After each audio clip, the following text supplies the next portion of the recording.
तो कैसे हैं आप लोग। So hello friends, myself Sushil Verma. और जैसा कि आप जानते हैं मैंने यूट्यूब पे अपना एक मैथ चैनल सेटअप किया है, मैथ्स इन डीप के नाम से। ठीक है, तो चलिए आज का लेक्चर शुरू करते हैं। बट थोड़ा सा रुकिए, लेक्चर शुरू करने से पहले आपको मोबाइल पे रेड कलर का सब्सक्राइब का एक बटन दिख रहा होगा, तो प्लीज़ उस बटन को दबा दीजिए। ठीक है, तो चलिए आज हम अपना लेक्चर शुरू करते हैं। तो आज हमें क्या करना है, आज हमें सेट थ्योरी में जो एक्सरसाइज 1.3 है, ठीक है, इसको हमें क्या करना है, कंप्लीटली सॉल्व करना है। अब तक हमने क्या किया कि 1.3 के पहले जितनी भी एक्सरसाइज थी, जितना भी थ्योरी पार्ट था, उसको हम लोगों ने कवर कर लिया था। ठीक है, तो चलिए इसको आज हम शुरू करते हैं। तो हम क्वेश्चन नंबर 1 से स्टार्ट करते हैं। क्वेश्चन नंबर 1 में देखिए क्या कह रहा है। क्वेश्चन नंबर 1 में कह रहा है कि make correct statement by filling in the symbols. ये किसका सिंबल है, ये सिंबल है सबसेट का। ठीक है, और ये सिंबल है नॉट सबसेट। ठीक है, जैसे ए बी का सबसेट है तो ए सबसेट ऑफ बी, तो ये सिंबल लगाएंगे। और अगर ए बी का सबसेट नहीं है तो A not a subset of B, तो ये सिंबल लगाएंगे। ठीक है, मतलब यहाँ पर क्या है कि हर एक मतलब यहाँ पर जितने भी पार्ट दिए गए हैं, हर एक पार्ट में हमारे पास 2 सेट दिए गए हैं। ठीक है, अब हो सकता है कि पहला सेट दूसरे का सबसेट हो, या हो सकता है पहला सेट दूसरे का सबसेट ना हो। तो अगर सबसेट है तो हम ये वाला सिंबल लगाएंगे, सबसेट नहीं है तो हम ये वाला सिंबल लगाएंगे। ठीक है, तो आप लोग क्या करेंगे, आप लोग पहले खुद से इसको सॉल्व करेंगे। ठीक है, फिर आप लेक्चर देखेंगे और मैच करेंगे कि कहीं पर आपने कोई गलती नहीं की है, वो गलती अगर हो गई है तो बाई चांस क्यों गलती हो गई है। ठीक है, तो चलिए जैसे फर्स्ट ऑप्शन में यहाँ पर क्या दिया गया है 2 3 4 और 1 2 3 4, ये पहला सेट है और ये दूसरा सेट है। ठीक है, हमें देखना है कि क्या यह सेट इसका सबसेट है। ठीक है, तो सबसेट के लिए मैंने क्या कहा था, सबसेट का मतलब है उससे छोटा सेट, मतलब उसके कुछ एलिमेंट्स को लेकर, अगर जैसे कोई बड़ा सेट दिया गया है उसके कुछ एलिमेंट्स वहां से हम निकाल के कोई दूसरा सेट अगर बना ले तो वही क्या हो जाता है, प्रीवियस सेट का सबसेट हो जाता है। ठीक है, तो अब देखिए ये सेट है, ये सेट है। अब हम देखेंगे कि क्या इसका हर एक एलिमेंट इस सेट में लाई कर रहा है।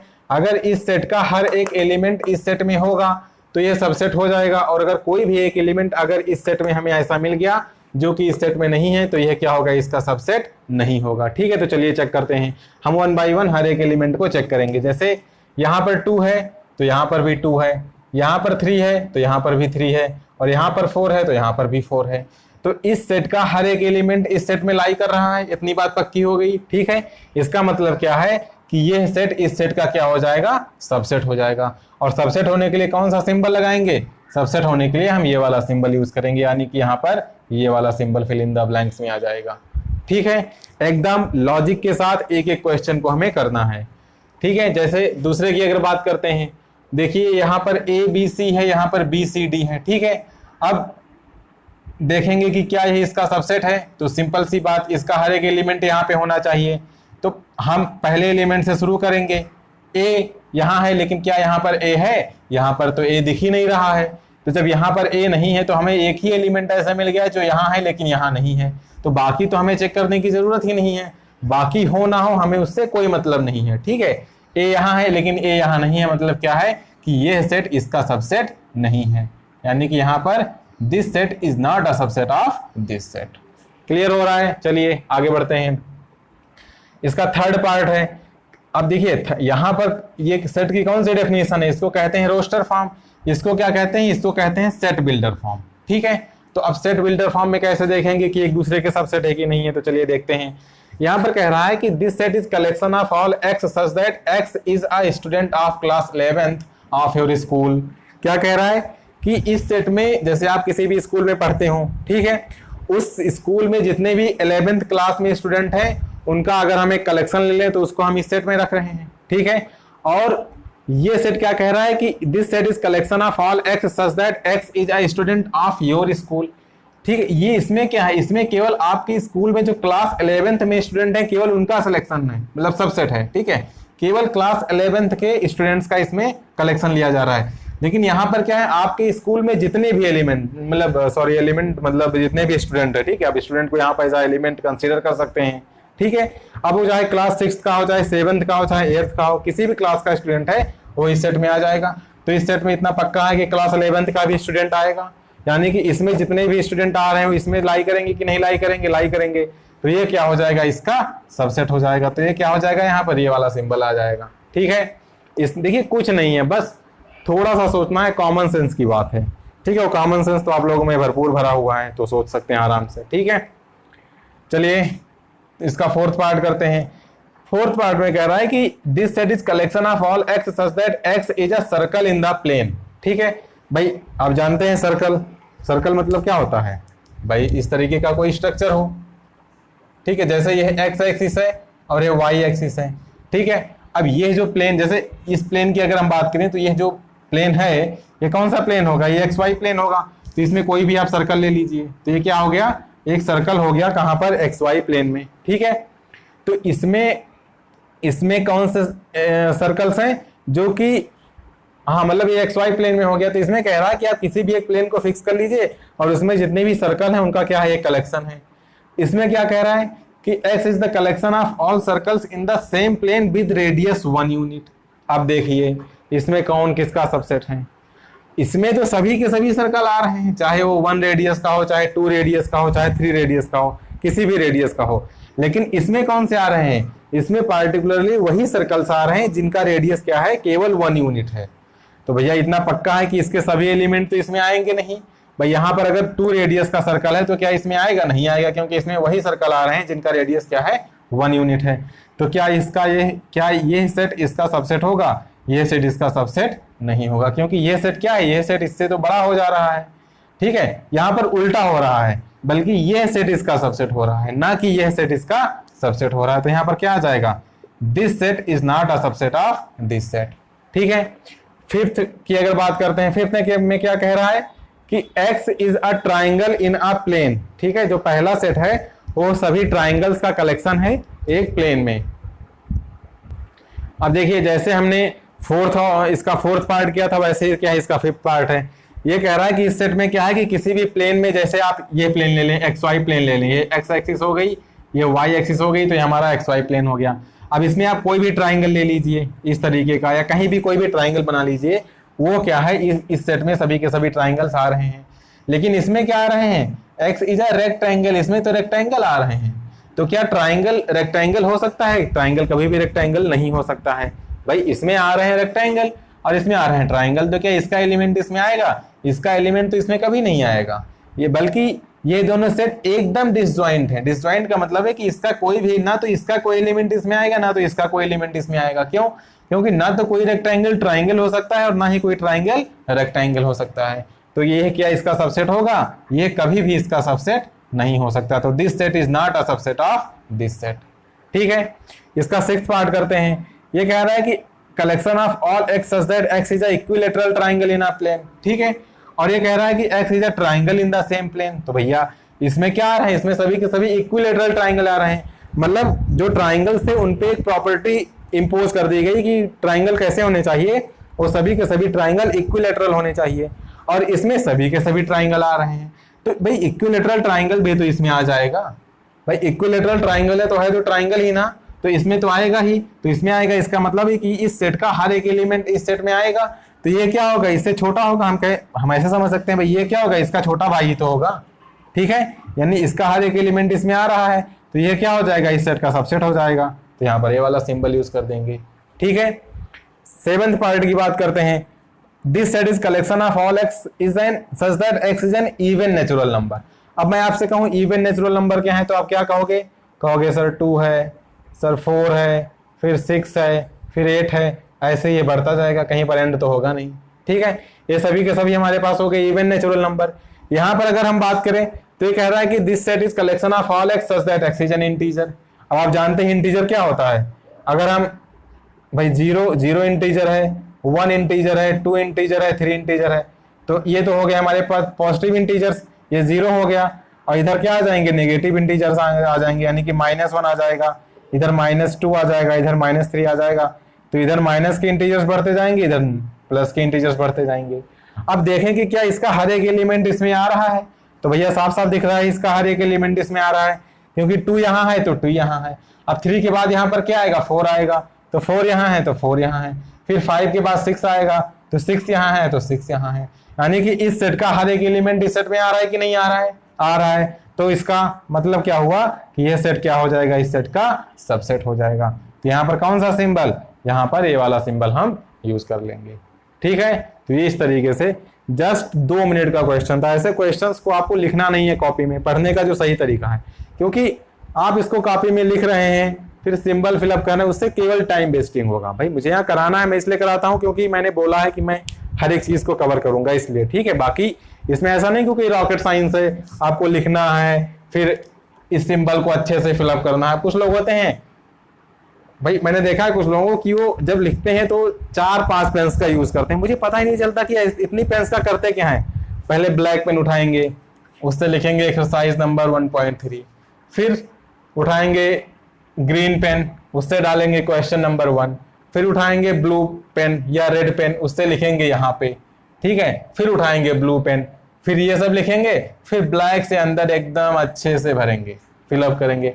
भाई मुझे समझ में नहीं आता करना क्या है इन सब चीजों का। भाई देखो, चीजों को समझना मैटर करता है, ये नहीं कि हाँ आपके पास कितनी अच्छी नोट्स बनी हुई है, क्योंकि आप जब एग्जाम में बैठेंगे ना तो आपको काम वही चीजें आएंगी जो आपके दिमाग में है, जो आपने अच्छे से समझ रखी है, और स्पेशली कंपटीशन के एग्जाम में। ठीक है, वहां पर वही चीजें आपको याद आती हैं जिन पर आपने बहुत अच्छे से प्रैक्टिस कर रखी है, क्योंकि एग्जामिनेशन हॉल में इतना प्रेशर होता है कि बहुत सारी चीजें ऐसी होती हैं, आप एग्जामिनेशन हॉल से बाहर निकलते हैं, आपको लगता है यार ये क्वेश्चन तो हो जाना चाहिए था, लेकिन वहां पे क्यों नहीं होता, क्योंकि आपके माइंड पे बहुत सारा प्रेशर होता है। ठीक है, तो इसीलिए वहां पर वही क्वेश्चंस होते हैं जिनमें हमें बहुत अच्छी कमांड होती है, जिनको हमने बहुत ही अच्छे से पढ़ रखा होता है या बहुत अच्छे से समझ रखा होता है। तो चीजों को समझना मैटर करता है। ठीक है, आप नोट्स बनाइए, अच्छी बनाइए, ठीक है, लेकिन उस पर इतना ज्यादा टाइम वेस्ट नहीं करना है। ठीक है, तो बस आप पढ़ने का तरीका क्या है, बुक उठाइए, मन में सोचिए कि इसका सबसेट है, क्यों है, नहीं है तो क्यों नहीं है। ठीक है, बस इतना बहुत है। ठीक है, तो चलिए क्वेश्चन नंबर 2 करते हैं। सो फ्रेंड्स, से क्वेश्चन नंबर 2 है। देखिए इसमें क्या कह रहा है, examine whether the following statements are true और फॉल्स। हमें ट्रू फॉल्स बताना है। ठीक है, अब यहाँ पर भी वही देखना है कि सबसेट है कि नहीं है।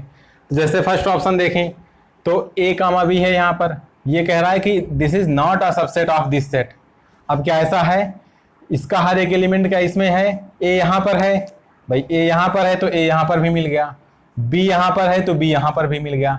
तो इसका चूंकि हर एक एलिमेंट इसमें है तो ये क्या होगा, इसका सबसेट हो जाएगा। लेकिन ये कह रहा है is not a subset of, यानी कि ये स्टेटमेंट क्या है, फॉल्स है। ठीक है, सेकंड देखते हैं, A comma E is subset of collection of. अब देखिए ये रोस्टर फॉर्म है सेट का और ये सेट बिल्डर फॉर्म है। ठीक है, तो इसमें कह रहा है कि यहाँ पर रोस्टर फॉर्म में 2 अल्फाबेट दिए गए हैं, ए कामा ई, और यहाँ पर कह रहा है this set is collection of all x such that x is a vowel in the English alphabet. तो पहले क्या करेंगे, इसको हमें रोस्टर फॉर्म में कन्वर्ट करना पड़ेगा इस सेट को। तो अगर हम इसको रोस्टर फॉर्म में लिखते हैं तो कौन कौन से एलिमेंट आएंगे, भाई इंग्लिश अल्फाबेट में जो वॉवेल्स हैं, और कौन कौन से वॉवेल्स होते हैं, ए, ई, आई, ओ और यू, आप लोग जानते होंगे। ठीक है, तो अब देखिए क्या इसका हर एक एलिमेंट उसमें है, तो ए ई यहाँ पर है और ए यहाँ पर भी है, यानी कि ये क्या है, इसका सबसेट है, और यहाँ पर सबसेट का ही सिंबल लगा हुआ है, यानी कि ये स्टेटमेंट क्या है, ट्रू है। ठीक है, थर्ड की बात करते हैं, 1 2 3 सबसेट ऑफ 1 3 5। तो चलिए फिर वही एक एक एलिमेंट उठाएंगे, देखेंगे क्या इसका हर एक एलिमेंट इसमें है। तो 1 यहाँ पर है तो 1 यहाँ पर भी मिल जा रहा है, 2 यहाँ पर है लेकिन यहाँ पर कहीं पर 2 नहीं है, इसका मतलब है कि ये इसका सबसेट नहीं है। लेकिन यहाँ पर लगा है सिंबल सबसेट का, यानी कि ये स्टेटमेंट क्या है, गलत है। ठीक है, फोर्थ करते हैं, सिंगलटन है subset of A B C. तो भैया ए यहाँ पर है और यहाँ पर भी है, तो ये भी क्या है, सही स्टेटमेंट है। इस स्टेटमेंट के बारे में आप लोग बताइए कि ये सही है कि नहीं है, इसमें थोड़ा अलग है। ठीक है, क्योंकि इसमें यहाँ पर सबसेट नहीं पूछा है, यहाँ पर बिलोंग्स का साइन लगा है। ठीक है, तो इसको आप लोग सोचिए। अब इसमें हो सकता है आप लोग कंफ्यूज हो जाएं, ठीक है, लेकिन आप लोगों को कंफ्यूज नहीं होना है। अब देखिए इसमें कह रहा है कि अब जैसे अगर सबसेट लगा होता तो वही क्वेश्चन ही बन जाता, तो फिर उसको देने की जरूरत ही नहीं थी, इसीलिए इसने यहाँ पर क्या किया है, बिलोंग्स का साइन लगाया है। अब देखिए अगर ये ही इसमें बिलोंग करता, तो अगर ये इसमें बिलोंग कर रहा है तो ये एज अ सेट इसमें बिलोंग करना चाहिए ना, यानी कि इसमें एक ऐसा एलिमेंट होना चाहिए जो कि इस सेट के फॉर्म में हो। ठीक है, इस चीज को आप समझिएगा। ठीक है भाई, उसने क्वेश्चन देके बहुत अच्छा किया। इसमें बहुत सारे लोग कंफ्यूज हो जाएंगे, वो कहेंगे ये इसमें है, ये इसमें है, तो इसको भाई हम टिक कर देते हैं, करेक्ट है। करेक्ट है नहीं वो हम बाद में देखेंगे, लेकिन पहले हमें इसकी सही मीनिंग तो समझ में आनी चाहिए। तो ये कह रहा है कि ये सेट इसमें है कि नहीं है, मतलब ये इसमें कब बिलोंग करता, जब इस तरीके के कोई एलिमेंट यहां पर होता। ठीक है, अब इस केस में हम कह सकते थे कि जो ये सेट है ये इसमें बिलोंग कर रहा है, क्योंकि अगर ये इसमें है तो ये एज अ सेट इसी फॉर्म में इसमें होना चाहिए था, लेकिन ये इस फॉर्म में, भाई ये अगर ये इसमें होता तो हम कहते कि अगर ऐसा होता इसका स्ट्रक्चर तो हम कहते कि ये इसमें बिलोंग कर रहा है। ठीक है, बहुत ही अच्छे समझिएगा, लेकिन यहां पर तो ऐसा दिया नहीं गया है। यहां पर देखिए केवल ये देखो, ये क्या है, ये एज अ सेट है, और ये क्या है, यह केवल एक एलिमेंट है। लेकिन यहां पर हमसे क्या कह रहे हैं, यहां पर कह रहा है कि ये सेट इसमें बिलोंग कर रहा है कि नहीं कर रहा है। तो भैया ये सेट इसमें कहां बिलोंग कर रहा है? ठीक है, क्योंकि मैंने अभी आपसे कहा कि अगर ये इसमें होता तो इस तरीके का ये पूरा का पूरा एलिमेंट इसमें होना चाहिए था, लेकिन ऐसा तो कोई है ही नहीं। भाई इस ब्रैकेट में ऐसा कोई एलिमेंट लिखा है? नहीं लिखा है। यहाँ पर तो केवल ए लिखा हुआ है, एक एलिमेंट लिखा हुआ है, जबकि यहाँ पर एक सेट कह रहा है इसमें बिलोंग कर रहा है कि नहीं कर रहा है। ठीक है, तो इसमें बिलोंग कर रहा है, ये इसमें बिलोंग नहीं कर रहा है, तो इसीलिए क्या होगा, ये स्टेटमेंट फॉल्स हो जाएगा। ठीक है, तो ये थोड़ा हटके क्वेश्चन था, मतलब गलती होने का चांस अगर कहीं पर था तो केवल यही क्वेश्चन है। इसके बाद कह रहा है कि अब देखिए यहाँ पर भी सेट बिल्डर फॉर्म में दिया गया है, this set is collection of all x such that x is an even natural number less than 6। तो अगर हम 6 से छोटे सभी या लेस देन 6, अगर हम सभी के सभी नेचुरल नंबर्स को अगर हम कलेक्ट करें तो कौन कौन से होते हैं? भाई 2 होगा, x is an even natural number, 2 होगा, 3 तो है नहीं इवन, तो 4 होगा। ठीक है, 5 भी इवन नहीं है। अब कह रहा है कि लेस देन 6, यानी कि हमें 6 को भी नहीं लेना है, तो यहीं पे क्या हो जाएगा, यहाँ पर क्लोज हो जाएगा। यहाँ पर अगर बात करें, इसको हमें पहले रोस्टर फॉर्म में लिखना पड़ेगा। कह रहा है x is a natural number which divides 36। तो देखिए अब 6 को डिवाइड करने वाले नेचुरल नंबर कौन कौन से हैं? एक तो 2 डिवाइड करेगा, फिर 3 डिवाइड करेगा, फिर 4 डिवाइड करेगा, फिर 5 को छोड़ के 6 डिवाइड करेगा, फिर ऐसे 36 डिवाइड करेगा। ठीक है, तो ये सब के सब नेचुरल नंबर कौन से हैं? ये सब के सब नेचुरल नंबर हैं। 9 भी डिवाइड करेगा। ठीक है, ये सब के सब नेचुरल नंबर कौन से हैं? 12 भी डिवाइड करेगा, 18 भी डिवाइड करेगा। तो ऐसे बहुत सारे नेचुरल नंबर हैं जो कि 36 को डिवाइड करेंगे। तो ये हो गया 36 को डिवाइड करने वाले सभी के सभी नेचुरल नंबर का सेट। अब कह रहा है कि यही इसका सबसेट है, तो भैया 2 यहाँ है तो 2 यहाँ भी है, 4 यहाँ है तो 4 यहाँ भी है। तो भाई इसका हर एक एलिमेंट यहाँ पर क्या है, बिलोंग कर रहा है, यानी कि ये क्या हो जाएगा, इसका सबसेट हो जाएगा। तो ये स्टेटमेंट क्या कह रहा है, ये स्टेटमेंट हमारे पास ट्रू हो गया। ठीक है, तो इस चीज को समझ लीजिएगा बस, और इसमें कुछ नहीं था। ठीक है, क्योंकि यहाँ पर कह रहा है कि ये इसमें अगर बिलोंग करना चाहिए तो ये पूरा का पूरा सेट इसमें यहाँ पर होना चाहिए, मतलब इस पूरे के पूरे विद ब्रैकेट इस एलिमेंट को उठाओ यहाँ पे रख दो, तो उस केस में हम कहते हैं कि ये इसमें था। लेकिन यहाँ पर केवल ए है, ए के क्या चारों तरफ ब्रैकेट लगा है। भाई अगर ऐसा होता, इसके एक तरफ ब्रैकेट होता और इधर ब्रैकेट होता, तो हम कहते कि इसमें है, लेकिन यहाँ पर ब्रैकेट कहाँ लगा है, ए के चारों तरफ, तो हम कहेंगे कि ये एलिमेंट इसमें नहीं है। ठीक है, तो इसको नोट कर लीजिए और उसके बाद हम लोग क्वेश्चन नंबर 3 की तरफ बढ़ते हैं। सो फ्रेंड्स, ये क्वेश्चन नंबर 3 है और इसमें कुछ ऑप्शंस तो ऐसे हैं, मतलब इस तरीके से सेट दिया है कि मतलब कुछ ऑप्शंस इसने ऐसे सेटअप किया है कि आप पक्का है कंफ्यूज हो ही जाओगे। ठीक है, तो इसीलिए इसको हमें बहुत ही अच्छे से देखना है, क्योंकि यहाँ पर आप जानते हो कि इस चीज में कंफ्यूज हो गए, आप कंफ्यूज हो गए कि ये इसका एलिमेंट कब है और कंफ्यूज हो गए कि ये इसका सबसेट कब है। तो एलिमेंट होने में और सबसेट होने में डिफरेंस क्या है, इस चीज को आपको सीखना है इस क्वेश्चन से। ठीक है, कब हम कहेंगे कि ये इसका एलिमेंट है और कब कहेंगे कि ये इसका सबसेट है। तो चलिए शुरू करते हैं। अब जैसे यहाँ पर ये दिया गया है ए सेट, अब देखिए ए सेट कैसे दिया गया है। अब तक हम लोग जितने भी सेट लेते थे उसमें आपने अभी तक इस तरीके का स्ट्रक्चर नहीं देखा था, सिंपली उसके अंदर एलिमेंट लिखे होते थे, कॉमा लगा होता था। लेकिन देखिए एलिमेंट इसके अंदर भी लिखे हैं, लेकिन इसके एलिमेंट क्या है, इसका एक ऐसा एलिमेंट है जो खुद में एक सेट है। जैसे याद करिए जब हम पावर सेट बनाते थे तो पावर सेट के एलिमेंट क्या होते थे, खुद सेट ही तो होते थे। जैसे मैं आपसे कहूं कि हम एक सेट ले लें, ए को ले लें 1, 2। ठीक है, अब मैं आपसे कहूं कि इसका पावर सेट में कौन कौन से एलिमेंट आएंगे, तो एक तो आप कहते थे कि चूंकि जो एम्प्टी सेट होता है, वह हर एक सेट का क्या होता है, सबसेट होता है। तो अब इसमें पावर सेट ऑफ ए में क्या आएंगे, ए के सभी सबसेट आएंगे। तो चूंकि एम्प्टी सेट हर एक सेट का सबसेट है, तो यानी कि एम्प्टी सेट 5 तो आएगा ही आएगा। फिर हम क्या करते थे, जितने भी सिंगलटन बनते थे उनको ले लेते थे, तो सिंगलटन 1 ले लिए, सिंगलटन 2 ले लिए।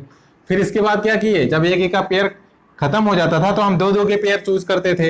तो फिर क्या किए 1, 2, चूंकि एक ही दो ही एलिमेंट है तो दो एलिमेंट का केवल एक ही पेयर बनेगा, तो इस तरीके से ये इसका पावर सेट हो जाता था। ठीक है, तो अब देखिए इस पावर सेट की खासियत क्या है। इस पावर सेट के जो एलिमेंट हैं खुद क्या है, सेट हैं। भाई ये क्या है, खुद में एक सेट है जिसके अंदर केवल एक एलिमेंट है। ये भी खुद में एक सेट है जिसके अंदर एक एलिमेंट है, और ये भी खुद में एक एलिमेंट है जिसके अंदर क्या है, एक, ये भी खुद में क्या है, एक सेट ही तो है। भाई ये है तो पावर सेट का एलिमेंट, लेकिन खुद में क्या है, एक सेट ही तो है जिसके अंदर दो एलिमेंट है, 1 और 2। ठीक है, तो वही चीज यहाँ पर दी गई है। इस चीज को अच्छे से समझना है कि इसके अंदर एक एलिमेंट ऐसा है जो क्या है, खुद में एक सेट है। अब हमें कह रहा है कि which of the following statements are incorrect, निम्नलिखित में से कौन से स्टेटमेंट इनकरेक्ट हैं, और अगर इनकरेक्ट हैं तो क्यों इनकरेक्ट हैं, तो हमें बताने हैं। ठीक है, जैसे पहले देखिए क्या कह रहा है कि 3, 4 इज सबसेट ऑफ ए। अब इसको सोचिए आप लोग, इसको खुद डिसाइड करिए कि स्टेटमेंट गलत है कि सही है। पहले खुद सोच लीजिए, फिर इस लेक्चर को देखिए, मतलब वीडियो रोक दीजिए, पहले सोच लीजिए, रीजन सोच लीजिए। इससे क्या होगा कि आपको पता चलेगा कि आप कहां पे गलत सोच रहे थे, क्योंकि जब तक आपको गलती नहीं पता चलेगी तब तक आप किसी चीज को सीख नहीं सकते। ठीक है, तो चलिए इसको देखिए। अब सिंपल सी बात है भाई, देखिए जहां पर कोई क्वेश्चन आपको करना है ना, तो उसमें कौन सी डेफिनेशन यूज हो रही है, आपको सिंपली डेफिनेशन फॉलो करते जाना और क्वेश्चन आपका हो जाएगा। जैसे यहाँ पे मैं कहूँ, कह रहा है कि 3, 4 इज सबसेट ऑफ है, तो सबसेट की डेफिनेशन क्या है कि इस सेट का हर एक एलिमेंट यहाँ पर होना चाहिए। अब पहला एलिमेंट इसमें 3 है, तो क्या 3 इसमें है। अब बहुत से स्टूडेंट्स पक्का कंफ्यूज हो सकते हैं यहाँ पर, वो कहेंगे कि 3 यहाँ पर है, 3 यहाँ पर भी है। लेकिन आप थोड़ा ये सोचिए, यहाँ पर 3 एज अ एलिमेंट, भाई 3 यहाँ पे कब होता, ये तो एक सेट लिखा हुआ है ना। 3 एज एन एलिमेंट क्या यहाँ पर आ रहा है, भाई यहाँ पर 3 कब होता, जब यहाँ पर हम 5 लिखा है, यहाँ पर कामा लगा के एक 3 इस तरीके से लिख देते अलग से, तो हम कह देते कि 3 इसमें आ रहा है। लेकिन ऐसा तो वहां पर कहीं दिया नहीं गया है क्वेश्चन में। ठीक है भाई, ये एक सेट आ रहा है पूरा का पूरा। ठीक है, क्या कहीं पर 3 सिंगलटन 3 लिखा, मतलब केवल 3 कहीं पर लिखा हुआ है, नहीं लिखा हुआ है, इसलिए 3 हम कहेंगे कि एज एन एलिमेंट यहां पर नहीं आ रहा है। ठीक है, तो ये स्टेटमेंट क्या है, ये फर्स्ट स्टेटमेंट गलत लिखा है, ये इसका सबसेट नहीं है। ये इसका सबसेट कब होता, जब यहां पर कहीं पर कॉमा लगा के केवल 3 लिखा होता है इस ए सेट में, तो हम कह देते कि 3 वहां पे आ रहा है। इसी तरीके से 4 भी नहीं आ रहा है। अब पक्का कंफ्यूज हो सकते हैं कि वो कहेंगे 3, 4 यहाँ है, 3, 4 यहाँ है, इसका सबसेट हो गया, लेकिन नहीं, ये एज एन 3, 4 एलिमेंट आने चाहिए। यहां पर क्या है, 3, 4 एज ए सेट आ रहा है, लेकिन अगर ये इसका सबसेट होना है तो 3, 4 एज एन एलिमेंट ए में आना चाहिए, लेकिन 3, 4 as an element set A में नहीं आ रहा है। इस बात को आपको बहुत ही बारीकी से समझना है।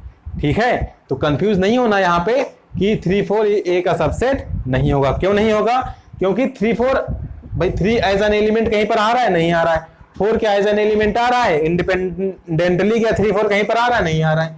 भाई 3, 4 तो इसके अंदर बंधे हुए हैं, 3, 4 तो एज ए सेट आ रहे हैं, लेकिन हमें 3, 4 एज एन एलिमेंट चाहिए अगर इसका सबसेट है तो आ नहीं रहे हैं। इसका मतलब है कि ये इसका सबसेट नहीं होगा। मुझे लगता है समझ गए होंगे आप लोग। ठीक है, यहां पर देखिए, यहां पे कह रहा है कि 3, 4 बिलोंग्स टू ए। इसके पहले हमने अभी जस्ट एक बिलोंग्स का क्वेश्चन किया था। इसको सोचिए कि ये क्या कह रहा है।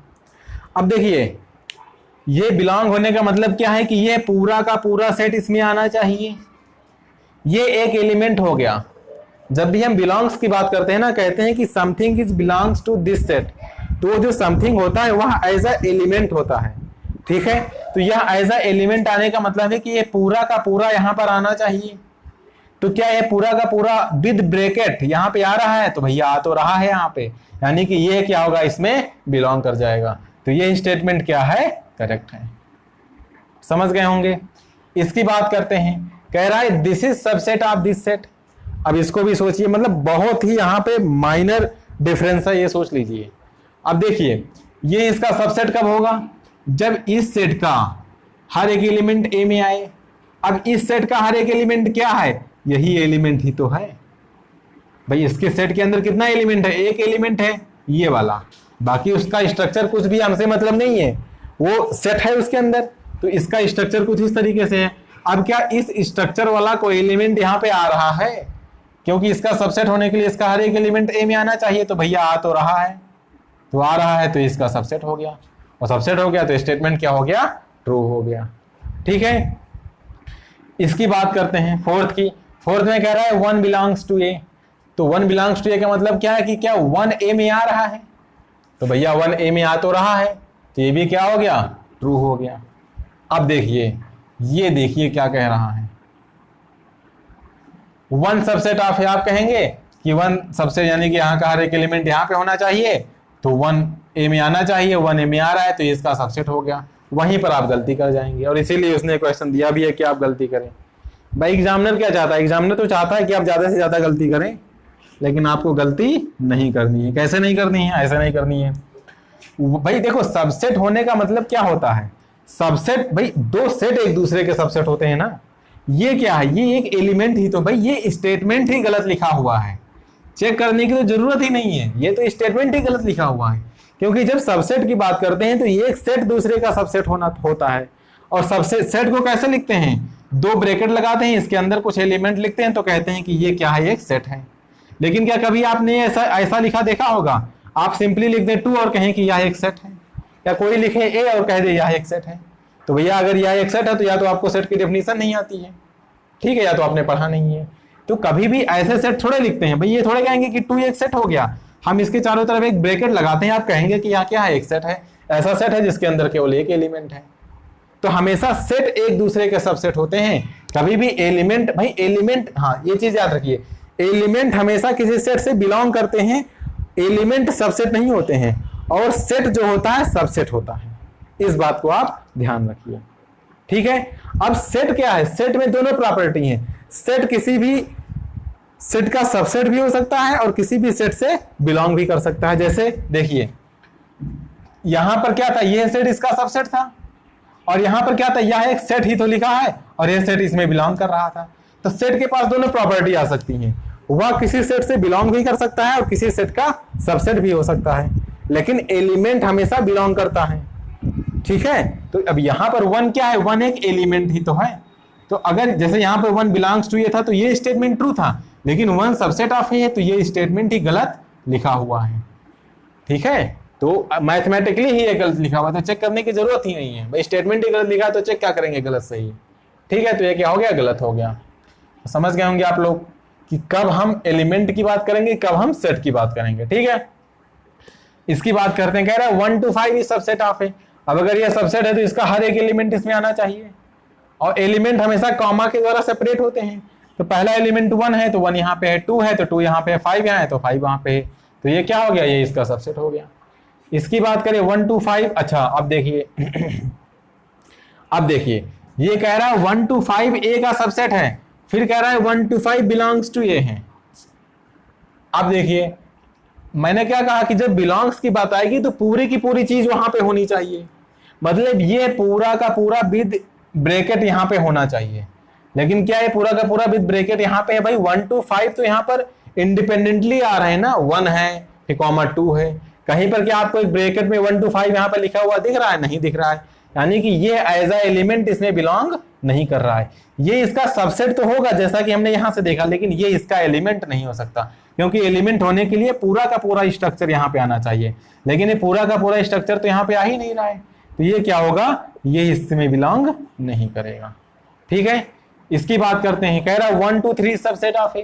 तो 1 और 2 तो वहां पे है, लेकिन क्या 3 यहाँ पे है? 3 यहाँ पे नहीं है। तो आप क्या लिखेंगे? Since 3 belongs to this set but 3 does not belongs to A, so this set is not a subset of A. तो ये भी क्या है? गलत है, क्योंकि 3 ए में नहीं है। अब इसकी बात करते हैं एम्प्टी सेट की। कह रहा है 5 बिलोंग्स टू ए। अब अगर 5 बिलोंग्स टू ए होना चाहिए, जैसे आप लोग ने एक स्टेटमेंट पढ़ा होगा कि एम्प्टी सेट हर एक सेट का सबसेट होता है। तो सबसेट होना और एलिमेंट होना दोनों अलग अलग बातें, इस चीज को बहुत ही अच्छे से समझ लीजिएगा। हम कह रहे हैं कि ये इसका सबसेट है और हम कह रहे हैं ये इसका एलिमेंट है, दोनों अलग अलग बातें हैं। तो ये तो स्टेटमेंट सही है कि एम्प्टी सेट हर एक सेट का सबसेट है, लेकिन हम कहें कि एम्प्टी सेट इसमें बिलोंग कर रहा है। तो अगर बिलोंग कर रहा है तो बिलोंग करने का सिंपल सा फंडा है कि ये इसमें होना चाहिए। अब क्या 5 यहाँ पर इसके अंदर कहीं आपको लिखा दिख रहा है? नहीं दिख रहा है, यानी कि ये इसमें बिलोंग नहीं कर रहा है। ये इसका सबसेट तो है, जैसा कि यहाँ लिखा हुआ है भाई एम्प्टी सेट हर एक सेट का सबसेट है, तो ये सही हो गया। लेकिन एम्प्टी सेट में बिलोंग नहीं कर रहा है, क्योंकि जब भी आप देखें कि बिलोंग कर रहा है कि नहीं कर रहा है, तो आप देखेंगे कि वो पूरा का पूरा स्ट्रक्चर उस सेट में लाई कर रहा है कि नहीं कर रहा है। अगर वो लाई कर रहा है तो उसमें बिलोंग कर जाएगा, लाई नहीं कर रहा है तो बिलोंग नहीं करेगा। ठीक है, इसकी बात करें। अब ये कह रहा है this is subset of A, तो सबसेट होने के लिए फिर वही बात, इस सेट का हर एक एलिमेंट ए में होना चाहिए। हर एक एलिमेंट होने के लिए क्या होना चाहिए, इसके अंदर कितने एलिमेंट है, एक एलिमेंट है, कौन सा, फाइव। तो फाइव कहाँ पे होना चाहिए, ए में होना चाहिए। तो इसको हम कैसे डिनोट करते हैं, फाइव बिलोंग्स टू ए। तो क्या फाइव बिलोंग्स टू ए है, भाई हम पहले ही देख चुके कि फाइव बिलोंग्स टू ए नहीं है। इसका मतलब क्या है, ये इसका सबसेट नहीं है। ठीक है, तो अब देखिए यहां पर अंतर समझिए कि क्या है। यहां पर ये five as a element behave कर रहा है, ठीक है, और यहां पर क्या है, five as a set behave कर रहा है। और चूंकि हम जानते हैं कि फाइव हर एक सेट का सबसेट होता है, इसीलिए यह स्टेटमेंट क्या है, ट्रू है। और ये स्टेटमेंट ट्रू होने के लिए यहां पर फाइव लिखा होना चाहिए था इसके अंदर, लेकिन फाइव कहीं पर लिखा ही नहीं है, तो ये जो होगा ये इसका सबसेट नहीं होगा। मैंने आपको बताया था आपने आई थिंक फर्स्ट लेक्चर में शायद बताया था कि ये चीज और ये चीज, ये दोनों अलग अलग चीजें हैं। ये तो एक सेट है जिसके अंदर एक एलिमेंट फाइव है, लेकिन ये क्या है, ये खुद में पूरा का पूरा सेट है जिसे हम क्या कहते हैं, एम्प्टी सेट। ये एम्प्टी सेट है, लेकिन ये एम्प्टी सेट नहीं है, क्योंकि इस सेट, भाई ये सेट अगर हम ए मान के चल रहे हैं कि ए हमारा इतना लिखा हुआ है, तो क्या ए एम्प्टी सेट है, ये एम्प्टी सेट नहीं है, क्योंकि ए के अंदर कौन सा एलिमेंट आ रहा है, फाइव आ रहा है। लेकिन अगर केवल कहीं पर ऐसे केवल फाइव लिखा हुआ है तो क्या होता है, एम्प्टी सेट होता है। तो इस बात को आप समझ लीजिएगा कि ये लिखा हो और ये लिखा हो तो दोनों क्या हैं, अलग अलग बातें हैं। उनको आपको मिक्सअप नहीं करना है, कंफ्यूज वहां पे नहीं होना है। ठीक है, मुझे लग रहा है आप लोग समझ गए होंगे। तो हम करेंगे क्वेश्चन नंबर 4। सो फ्रेंड्स, ये क्वेश्चन नंबर 4 है। इसमें क्या कह रहा है कि write down all the subset of the following set. मैंने आपको बताया था कि सबसेट्स को कैसे लिखा जाता है, लिखने का तरीका क्या होता है। भाई कोई भी सेट है, उसके सभी सबसेट्स को बनाने के लिए हमें कैसे कैसे बनाते हैं, और जो सभी सबसेट्स का कलेक्शन होता है उसे क्या कहते हैं, उसे हम पावर सेट कहते हैं। ठीक है, तो चलिए हम हर एक का सबसेट लिखते हैं। ठीक है, जैसे ये सेट है, अब इसके सबसेट लिखने हैं, तो लिखने का तरीका क्या है कि पहले आप एक चीज नहीं भूलेंगे, एम्प्टी सेट, क्योंकि जनरली क्या होता है आप लोग एम्प्टी सेट भूल जाते हैं। तो इस बात को याद रखेंगे कि एम्प्टी सेट हर एक सेट का क्या होता है, सबसेट होता है। तो जब भी हमें सबसेट लिखने की बात आए तो बगैर सोचे समझे हम क्या करेंगे, एम्प्टी सेट लिख देंगे, उसके बाद हम सोचेंगे समझेंगे। ठीक है, अब हम क्या करेंगे कि उस सेट के अंदर जितने भी सिंगल एलिमेंट लेके सेट बनाए जा सकते हैं, उनका हम सिंगल एलिमेंट को लेके सबसेट बना के लिख देंगे। अब चूंकि यहाँ पर एक ही एलिमेंट है, तो कितने सिंगल एलिमेंट हो सकते हैं, भाई कितने सिंगल एलिमेंट लेके सेट बनाए जा सकते हैं, एक ही बनाया जा सकता है, और वो यही हो जाएगा खुद। ठीक है, उसके बाद अगर और होते तो डबल एलिमेंट लेते, फिर ट्रिपल लेते, और उसके बाद लास्ट में क्या करते, पूरा का पूरा सेट रख देते हैं। लेकिन यहाँ पर चूंकि एक ही एलिमेंट है, तो इसके सबसेट में कितने एलिमेंट हो गए, 2 एलिमेंट हो गए। एक हो गया एम्प्टी सेट और ये हो गया खुद सिंगलटन ए। तो ये हो गया इसके सभी सबसेट्स का कलेक्शन। और इसने चूंकि बोला है write down all the subsets, तो ऐसा करिए आप यहाँ ब्रेकेट ना लगे, क्योंकि अगर ब्रेकेट लगाएंगे तो पावर सेट हो जाएगा। जबकि इसने ऐसा नहीं बोला कि आपको पावर सेट लिखना, आपको लिखना है केवल जितने भी सबसेट हैं। ठीक है, तो एक सबसेट तो हो गया एम्प्टी सेट और एक सबसेट हो गया सिंगलटन ए। इसकी बात करते हैं तो फिर यहाँ पर एम्प्टी सेट हर एक सेट का सबसेट होता है, तो एम्प्टी सेट लिख दिए। फिर मैंने कहा कि आपको क्या करना है, पहले सिंगलटन एलिमेंट लेके बनाने हैं, तो सिंगलटन 1 बना दिया, फिर सिंगलटन 2 बना दिया, इसके बाद सिंगलटन 3 बना दिया। अब तो सिंगलटन बना नहीं सकते क्योंकि कोई एलिमेंट बचा नहीं, तो अब क्या करेंगे, 2 एलिमेंट लेंगे। तो पहले 1 2 बनाया, फिर 1 3 बनाया। ठीक है भाई, 2 2 बनाने के लिए क्या करेंगे, एक एलिमेंट फिक्स करेंगे, जैसे 1 फिक्स किया, और फिर हर एक के साथ उसका पेयर लिखते चले जाएंगे। पहले 1 का 2 के साथ पेयर लिखे, फिर 1 का 3 के साथ, कंप्लीट हो गया, क्योंकि अब कोई एलिमेंट बचा नहीं है। अब उसके बाद का एलिमेंट 2 उठाएंगे और उसका हर एक के साथ पेयर लिखेंगे। तो जब 2 का 1 के साथ, तो 2 का 1, तो हमने कहा था कि सेट में ऑर्डरिंग मैटर नहीं करता है, चाहे आप 2 का 1 लिखें चाहे 1 का 2 लिखें। तो चूंकि हमने 1 का 2 पहले ही लिख लिया है, तो 2 का 1 लिखने की जरूरत नहीं है। तो अब क्या लिखेंगे, हम 2 का 3 लिखेंगे। अब क्या, अब ये हो गया। अब 3 को लेके, तो 3 का 1, तो चाहे 3 का 1 कहें चाहे 1 का 3 कहें, पहले आ चुका है। फिर 3 का 2, तो 2 का 3 भी पहले आ चुका है। तो अब कोई भी तो बचा नहीं, तो अब क्या करेंगे, पूरा का पूरा सेट लिख देंगे। यानी कि ये हो जाएगा 1, ये हो जाएगा 2 और ये हो जाएगा 3।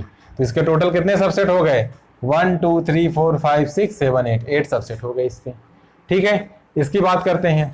तो फिर वही बात, पहले एम्प्टी सेट तो लिखना ही लिखना है, फिर क्या करेंगे, सिंगलटन लेंगे, तो सिंगलटन ए हो गया, फिर सिंगलटन बी हो गया। अब सिंगलटन बचा नहीं, अब पेयर में बनाएंगे, तो चूंकि 2 ही एलिमेंट है तो एक ही पेयर बन पाएगा, तो इसके टोटल कितने सबसेट हो गए, 4 सबसेट हो गए। इसकी बात करिए इन महाशय की, ये एम्प्टी सेट है, कह रहा है इसका सबसेट क्या होगा।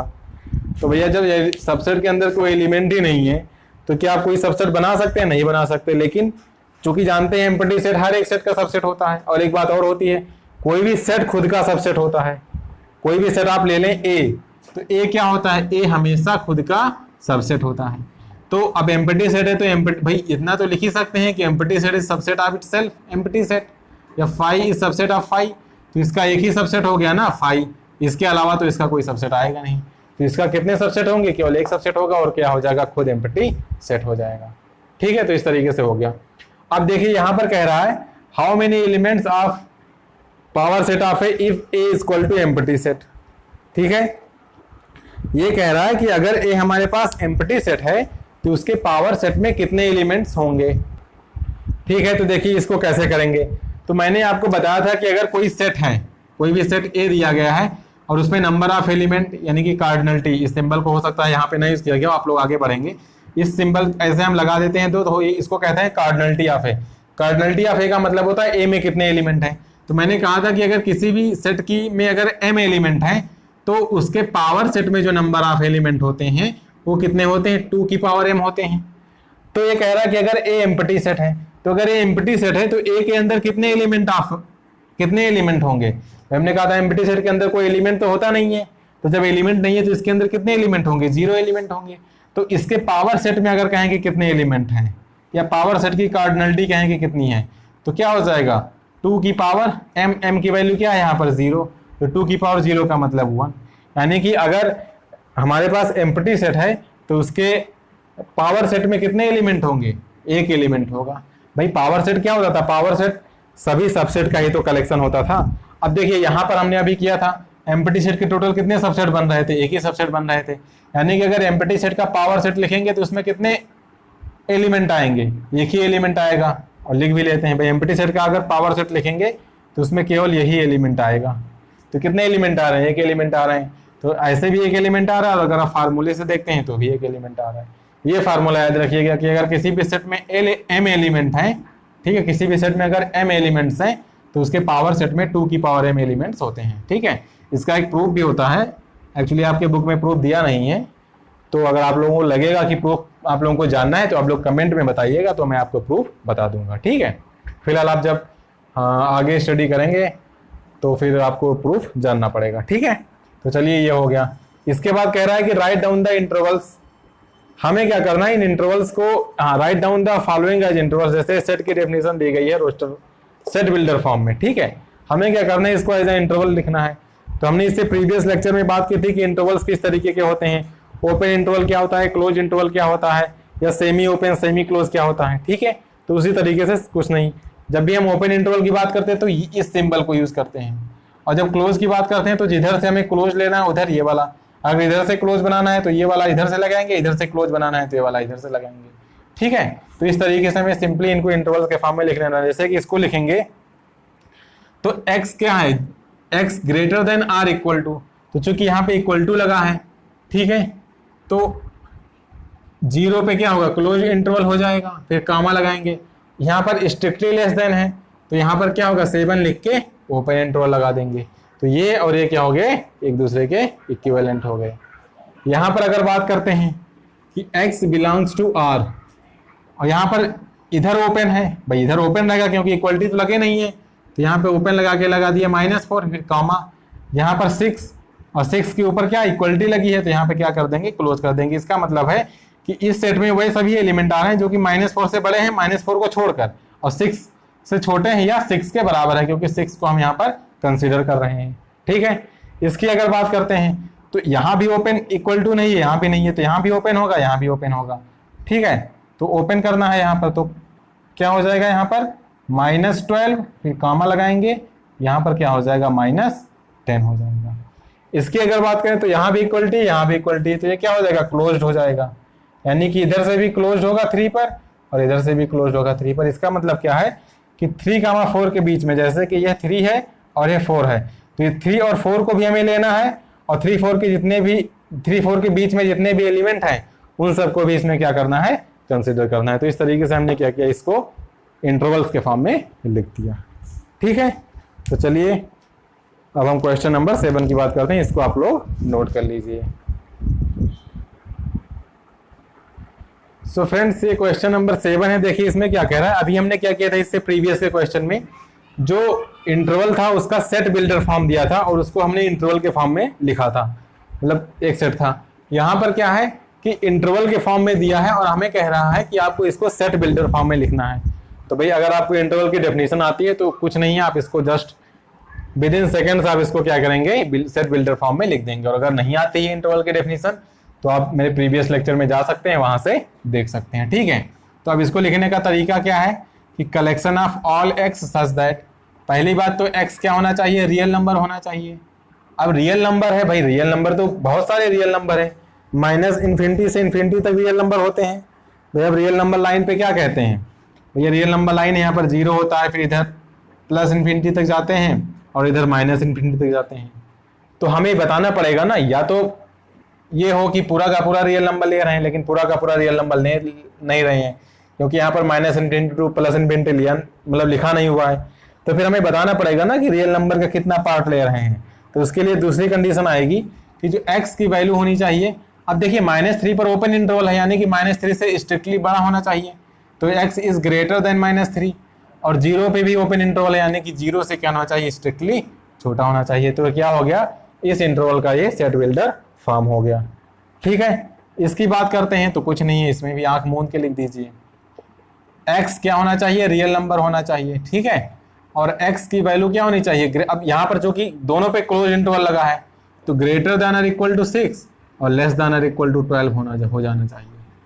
ठीक है, सिंपल सा है, इसलिए मैं कहता हूँ कि फालतू का लिखना नहीं है कॉपी में, बस उठाओ बुक और एक बार सोच जाओ मन में। ठीक है, क्योंकि आपको मेहनत वहां पे करनी है जो इंपॉर्टेंट चीजें हैं, पर इनको आप लिखेंगे पढ़ेंगे तो फिर बहुत सारा टाइम लग जाएगा। ठीक है, जो इंपॉर्टेंट चीजें हैं या जो आपको हार्ड लगता है उस पर आपको मेहनत करनी है। ठीक है भाई, ये सब चीजें तो सबको आती हैं, तो मेहनत वहां पे करनी है भाई। आना ये भी चाहिए, क्योंकि ये नहीं आ रहा तो फिर आगे नहीं जान पाएंगे, लेकिन चीजें इजी हैं, आराम से समझ में आ जाती हैं। तो हमें मेहनत, हमें एफर्ट वहां पे करनी है जहां पे हमें चीजें समझ में नहीं आती। ठीक है, अब यहाँ पे क्या होगा, x की रेंज हम इसे बोलते हैं, x कहां से कहां तक लाई कर जाएगा, तो 6 पे ओपन इंटरवल है, यानी कि स्ट्रिक्टली ग्रेटर देन 6 हो जाएगा, और 12 पे क्या है, क्लोज्ड है, तो लेस देन और इक्वल टू 12 हो जाएगा। मतलब इसका क्या है कि कहीं पर 6 होगा और कहीं पर 12 होगा, तो 6 से बड़ी क्वांटिटी लेनी है और 12 या 12 से छोटी क्वांटिटी लेनी है। इसके बाद इसको लिख लीजिए, तो x such that x is a collection, x is a real number और x इज ग्रेटर देन और इक्वल टू -23, क्योंकि -23 पर क्या है, क्लोज इंटरवल है एंड लेस देन 5। ठीक है, अब देखिए इसमें चारों प्रकार की बात कर लिया, ओपन की, क्लोज की, एक तरफ से ओपन मतलब लेफ्ट से ओपन, राइट से क्लोज, और लेफ्ट से क्लोज, राइट से ओपन, तो चारों प्रकार के इंटरवल की यहाँ पर इसने बात कर ली है। ठीक है, तो इसको नोट कर लीजिए और हम करते हैं क्वेश्चन नंबर 8।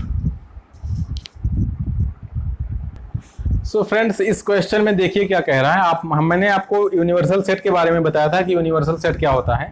जैसे कोई सेट दिया गया है, ठीक है, तो एक ऐसा सेट ले लें जो कि उस सेट को क्या करता हो, कंटेन करता हो, तो क्या हो जाएगा, दिए गए सेट के लिए यूनिवर्सल सेट हो जाएगा। ठीक है, जैसे मैं कहूँ कि हमारा अर्थ है, अब इसके लिए यूनिवर्सल सेट क्या है, तो आप पूरा का पूरा ब्रह्मांड, पूरा का पूरा यूनिवर्स ले लीजिए। तो पूरे की पूरी यूनिवर्स में हमारा अर्थ है कि नहीं है, भाई बहुत सारे ग्रह हैं, उसमें से हमारा एक अर्थ है जिसपे हम लोग रह रहे हैं।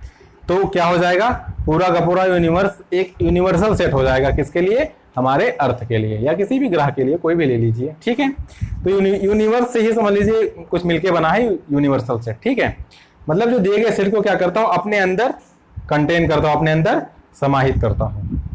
तो कह रहा है कि what universal sets would you propose for each of the following. वैसे प्रपोज करना तो सब लोग जानते होंगे, तो मुझे लग रहा है क्वेश्चन आप लोग कर लेंगे।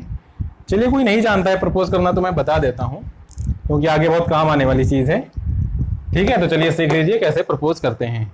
तो what universal sets would you propose for each of the following, पहले में कह रहा है, अब यहां पर हमें क्वेश्चंस के लिए प्रपोज करना है, ठीक है। बाकी आप लोग कुछ मत समझ जाइएगा। कह रहा है the set of right triangles, ठीक है। हमें कह रहा है कि आपने क्या करना है भाई, दो, चलिए क्वेश्चन करते हैं। दो हमारे पास यहां पर क्वेश्चन दिए गए हैं। क्वेश्चन नंबर ये हमारे पास 8, ठीक है।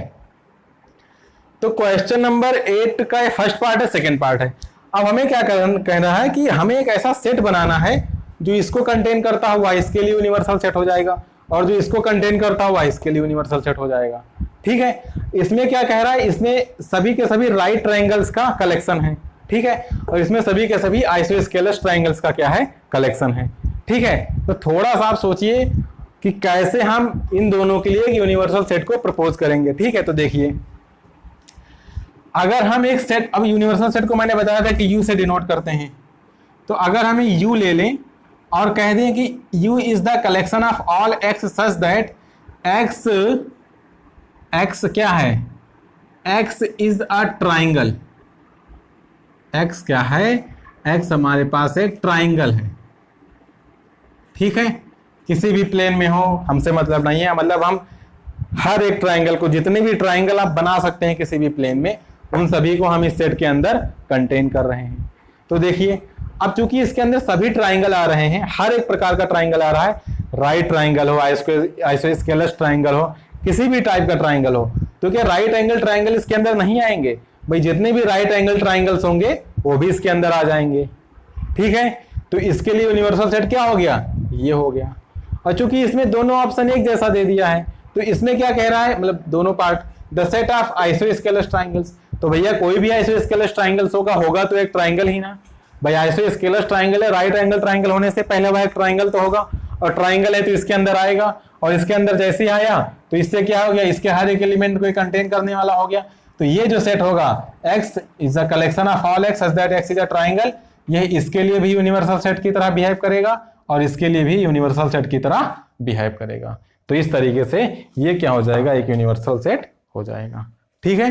तो इसको आप लोग देख लीजिए। अब हम करते हैं last question, question number 9। So friends, अब हम क्वेश्चन नंबर 9 की बात करेंगे, ठीक है। क्वेश्चन नंबर 9 में क्या कह रहा है, क्वेश्चन नंबर 9 में कह रहा है कि गिवन द सेट्स, हमारे पास 3 सेट दिए गए हैं, एक ए है, एक बी है और एक सी है। कह रहा है which of the following may be considered as universal sets for all the 3 sets A B and C, ठीक है। क्वेश्चन का मतलब क्या है कि हमें यहाँ पर 4 ऑप्शन दिए गए हैं, तो कह रहा है इन चारों ऑप्शन में से ऐसे कौन से सेट्स हैं जो कि इन तीनों के लिए यूनिवर्सल सेट की तरह बिहेव करते हो, ठीक है। अब हो सकता है कि इसमें से कोई एक सेट केवल यूनिवर्सल सेट की तरह इन तीनों के लिए बिहेव करे, या एक से ज़्यादा, इसीलिए यहाँ पे सेट्स बोल, मतलब सेट फिर एस लिखा गया, यानी कि एक भी हो सकता है और एक से ज़्यादा भी हो सकते हैं, ठीक है। तो ये हमारा क्वेश्चन है। अब कह रहा है कि इन तीनों के लिए यूनिवर्सल सेट की तरह बिहेव करे। इसका मतलब क्या है कि जो सेट हो वह ए को भी कंटेन करे। भाई यूनिवर्सल सेट का मतलब क्या होता था कि वह सेट को क्या करे, अपने अंदर कंटेन करे, ठीक है। जैसे कि मैंने आपसे कहा था कि जैसे आप इस पूरे यूनिवर्स को ले लीजिए, तो हमारा जो अर्थ है वह इस यूनिवर्स में है, यानी कि ये पूरा का पूरा यूनिवर्स जो है वह हमारे अर्थ के लिए क्या है, एक यूनिवर्सल सेट है, ठीक है। भाई बहुत बड़ा यूनिवर्स है, उसमें कहीं हमारा अर्थ लाई कर रहा है। तो उसी प्रकार इन तीनों सेट के लिए यूनिवर्सल सेट वह सेट होगा जो कि ए को भी कंटेन करे, मतलब ए के सभी एलिमेंट उसमें लाई करें, बी के सभी एलिमेंट उसमें लाई करें और सी के सभी एलिमेंट उसमें लाई करें, ठीक है। तो हम बारी बारी से इसमें से हर एक ऑप्शन को चेक करेंगे कि कैसा कौन सा सेट है जो इन तीनों को अपने अंदर लाई कर रहा है। या दूसरे शब्दों में अगर कहें तो ए क्या हो, उसका सबसेट हो, बी क्या हो, ये भी उसका सबसेट हो, और सी क्या हो, ये भी उसका सबसेट हो। तो चलिए चेक करते हैं। ए में क्या है, 1 3 5, ऑप्शन नंबर फर्स्ट में आते हैं। अब अगर ए को कंटेन कर रहा है यानी कि 1 3 5 वहां पे होना चाहिए, तो 1 यहाँ पर है, 3 यहाँ पर है, 5 यहाँ पर है, यानी कि यह सेट इस सेट ए के लिए यूनिवर्सल सेट की तरह बिहेव करेगा, ठीक है। एम्प्टी सेट की तो बात ही नहीं करेंगे, क्योंकि एम्प्टी सेट में तो कोई एलिमेंट ही नहीं है, तो ये तो कभी भी यूनिवर्सल सेट हो नहीं सकता, ठीक है। यहाँ पर आते हैं तो 1 3 5, 1 यहाँ है, 3 यहाँ है, 5 यहाँ है, तो ये भी इस सेट ए के लिए यूनिवर्सल सेट की तरह बिहेव करेगा। और यहाँ पर भी 1 है, 3 है, 5 है, तो ये भी क्या होगा, इस सेट ए के लिए यूनिवर्सल सेट की तरह बिहेव करेगा। तो अगर क्वेश्चन केवल ये होता कि इसमें से ऐसे कौन से सेट हैं जो कि इस सेट ए के लिए यूनिवर्सल सेट की तरह बिहेव कर रहे हैं, तो उस केस में हमारा ऑप्शन फर्स्ट भी ट्रू हो जाता, सेकंड भी ट्रू हो जाता और थर्ड भी ट्रू, मतलब फोर्थ भी ट्रू हो जाता। नहीं सेकंड नहीं, सेकंड तो एम्प्टी सेट है, फर्स्ट ट्रू होता, थर्ड ट्रू होता और फोर्थ ट्रू होता। लेकिन इसने बोला क्या, इसने बोला है कि हमें एक ऐसा सेट चाहिए जो कि इन तीनों के लिए यूनिवर्सल सेट की तरह बिहेव करे। ठीक है, तो ए के लिए तो ये 3 हो गए। अब बी के लिए देखते हैं, तो बी में क्या है 2 4 6 है। अब देखिए 2 4 6 यहाँ पे लाई कर रहा है, तो यह सेट बी के लिए क्या होगा, यूनिवर्सल सेट की तरह बिहेव करेगा। 2 4 6 इसमें भी लाई कर रहा है, तो ये भी बी के लिए भी यूनिवर्सल सेट की तरह बिहेव करेगा। और 2 4 6 यहाँ भी लाई कर रहा है, तो ये भी बी के लिए क्या करेगा, यूनिवर्सल सेट की तरह बिहेव करेगा। तो अभी तक हमारे पास 3 ऑप्शन मिल रहे हैं, मतलब ये तीनों सेट ए और बी दोनों के लिए क्या कर रहे हैं, यूनिवर्सल सेट की तरह बिहेव कर रहे हैं। अब हम सी को उठाएंगे, तो सी क्या है 0 2 4 6 8। अब देखेंगे कि सी को कौन कौन सेट यहाँ पर कंटेन कर रहा है। तो जैसे अगर फर्स्ट की बात करें तो 0 है, 2 है, 4 है, 6 है, लेकिन यहाँ पर 8 नहीं है। यानी कि यह जो होगा यह सी के लिए यूनिवर्सल सेट की तरह बिहेव नहीं करेगा। क्यों? क्योंकि सी में 8 है लेकिन यहाँ पर 8 नहीं है, तो ये ऑप्शन हमारा गलत हो गया। ठीक है, अगर यहाँ पर 8 होता तो उस केस में ये ऑप्शन क्या होता, ट्रू हो जाता। इसकी बात करें तो 0 2 4 6 8, तो 0 2 4 6 8, तो सी का हर एक एलिमेंट इसमें लाई कर रहा है, तो ये सी के लिए भी यूनिवर्सल सेट की तरह बिहेव करेगा। मतलब ये ए के लिए भी यूनिवर्सल सेट की तरह बिहेव कर रहा है, बी के लिए भी और सी के लिए भी। तो ये तो हमारा आंसर ट्रू ही हो गया। ठीक है, अब देखते हैं, हो सकता है ये भी ट्रू हो जाए। ठीक है, अब देखिए सी की अगर बात करें तो 2 यहाँ पर है, 4 यहाँ पर है, 6 यहाँ पर है, 8 यहाँ पर है, लेकिन 0 यहाँ पर है और 0 यहाँ पर नहीं है। यानी कि ये भी क्या होगा, सी के लिए यूनिवर्सल सेट की तरह बिहेव नहीं करेगा। तो ये ऑप्शन भी क्या होगा, गलत हो जाएगा, क्योंकि हमें वो ऑप्शन चूज करना था जो कि उन तीनों के लिए यूनिवर्सल सेट की तरह बिहेव करे। ठीक है, तो ऑप्शन नंबर 3 क्या होगा, ऑप्शन नंबर 3 इसका ट्रू हो जाएगा। ठीक है, तो इस तरीके से ये हमारी एक्सरसाइज कंप्लीट होती है। ठीक है, अब इसके बाद इसमें कोई क्वेश्चन नहीं है। अब इसके बाद हम लोग क्या करेंगे, हम लोग सेट्स का ग्राफिकल रिप्रेजेंटेशन पढ़ेंगे। ग्राफिकल रिप्रेजेंटेशन का मतलब होता है वेन डायग्राम से, बहुत ही इंपॉर्टेंट कॉन्सेप्ट है। ठीक है, वहां पर आपको चीजें दिखेंगी कि हाँ कैसे हम चीजों को, मतलब कैसे सबसेट हो रहा है या कैसे एक सेट में से दूसरे सेट को सबसेट करते हैं, उसकी मीनिंग क्या होती है। तो वहां पर हम वेन डायग्राम के द्वारा क्या करेंगे, सेट्स की स्टडी करेंगे। ठीक है, तो चलिए अब अपने नेक्स्ट लेक्चर में मिलते हैं। तब तक के लिए चैनल को सब्सक्राइब कर दीजिए, लाइक कर दीजिए और अपने दोस्तों के साथ शेयर कर दीजिए। तो चलिए नेक्स्ट वीडियो में मिलेंगे, तब तक के लिए बाय बाय।